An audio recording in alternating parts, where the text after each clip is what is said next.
सुप्रभात देवियों और सज्जनों, मैं कर्नल सोफिया कुरैशी और मेरे साथ विंग कमांडर व्योमिका सिंह आज आपको 6 से 7 मई 2025 की रात 1:05 से 1:30 बजे के बीच भारतीय सशस्त्र बलों द्वारा अंजाम दिए गए ऑपरेशन सिंदूर के बारे में जानकारी देंगे।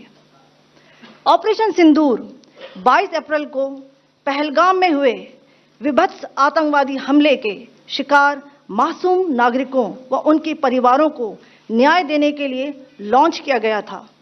इस कार्रवाई में 9 टेररिस्ट कैंप्स को टारगेट किया गया और पूरी तरह से इसे बर्बाद किया गया।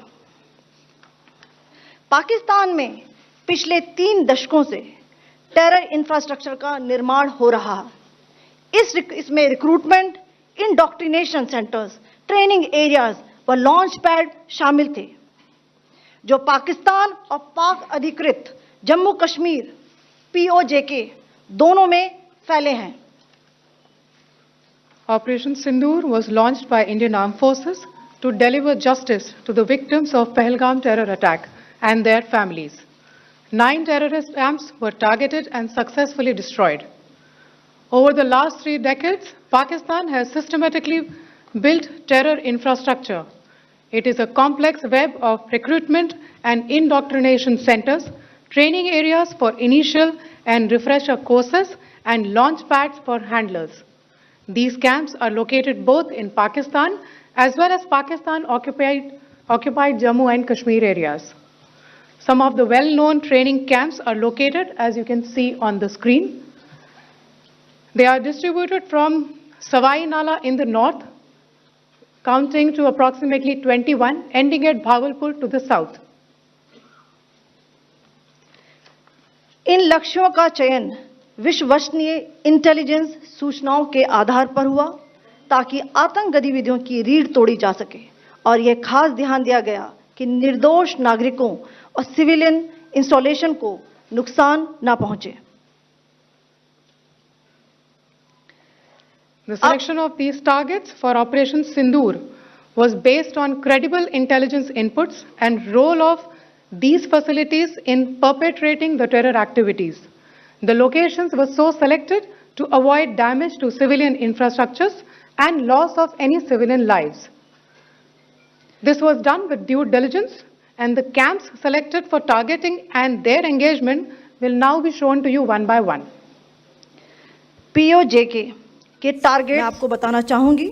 सबसे पहले सवाई नाला कैंप मुजफ्फराबाद, जो कि POJK के लाइन ऑफ कंट्रोल से 30 किलोमीटर दूर है।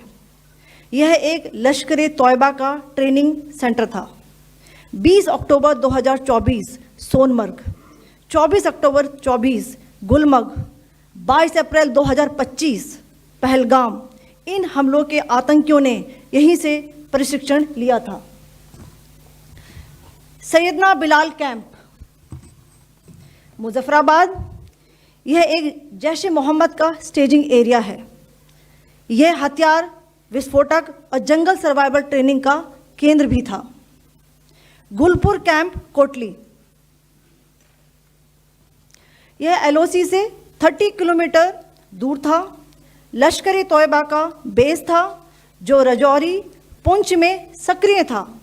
20 अप्रैल 2023 को पुंछ में और 9 जून 2024 को तीर्थ यात्रियों के बस हमले में यहीं से आतंकी को ट्रेन किया गया था।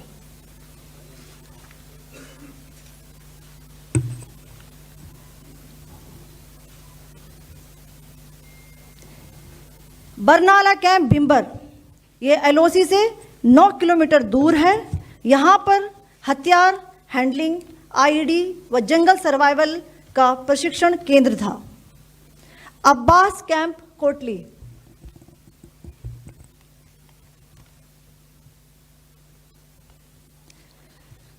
यह LOC से 13 किलोमीटर दूर है। लश्कर तौयबा का फिदाइन यहाँ तैयार होता था। इसकी कैपेसिटी 15 टेररिस्ट को ट्रेन करने की थी।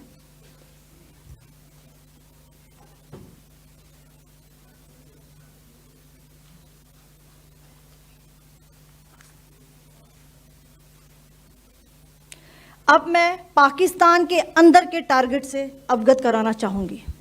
पहला, सर्जिकल कैंप सियालकोट। यह अंतर्राष्ट्रीय सीमा से 6 किलोमीटर की दूरी पर है, सांबा कठुआ के सामने।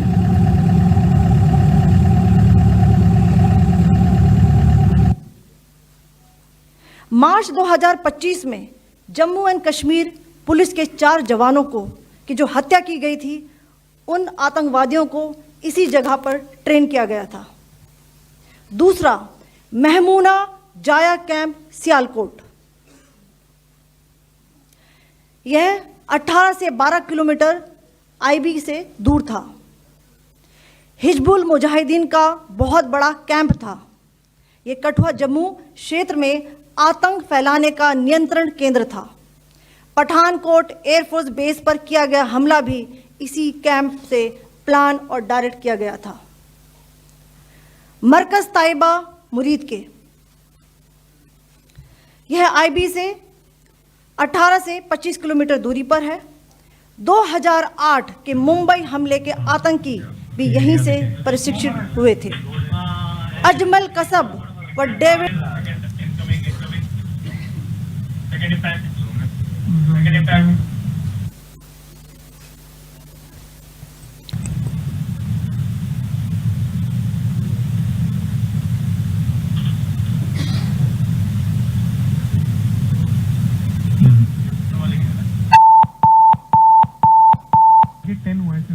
टारगेट 10 एंक्लोजर सेम ही है। 7 it is hit the target. हाँ हाँ।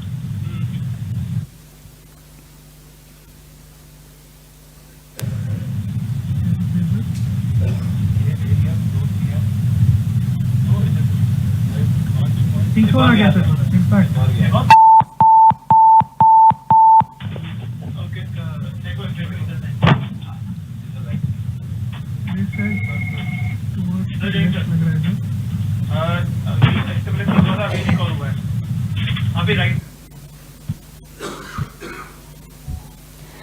मरकज सुभान अल्लाह भावलपुर, यह इंटरनेशनल बाउंड्री से 100 किलोमीटर दूर है। जैश ए मोहम्मद का मुख्यालय था। यहाँ पर रिक्रूटमेंट, ट्रेनिंग व इंडॉक्ट्रिनेशन का केंद्र भी था। शीर्ष आतंकी अक्सर यहाँ आते थे।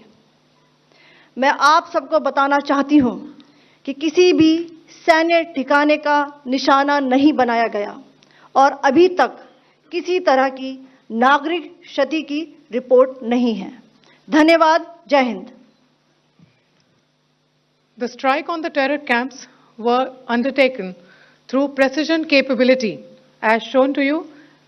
A niche technology weapons with careful selection of warheads was ensured so that there will be no collateral damage. The point of impact in each of the target was a specific building or a group of buildings. All the targets were neutralized with clinical efficiency, and the results reiterate the professionalism of the Indian Armed Forces in the planning and execution of their operations. No military establishments were targeted. India has demonstrated considerable restraint in its response. However, it must be said that the Indian Armed Forces are fully prepared to respond to Pakistani misadventures, if any, that will escalate this situation. Jai Hind, and thank you very much. Ladies and gentlemen, friends in the media, I ask your indulgence today in view of the fact that this is still an evolving situation. We will therefore not be able to take questions and answers today, but we will come back for more updates and more briefings shortly. Thank you all very much for joining us this morning. Thank you. Jai Hind.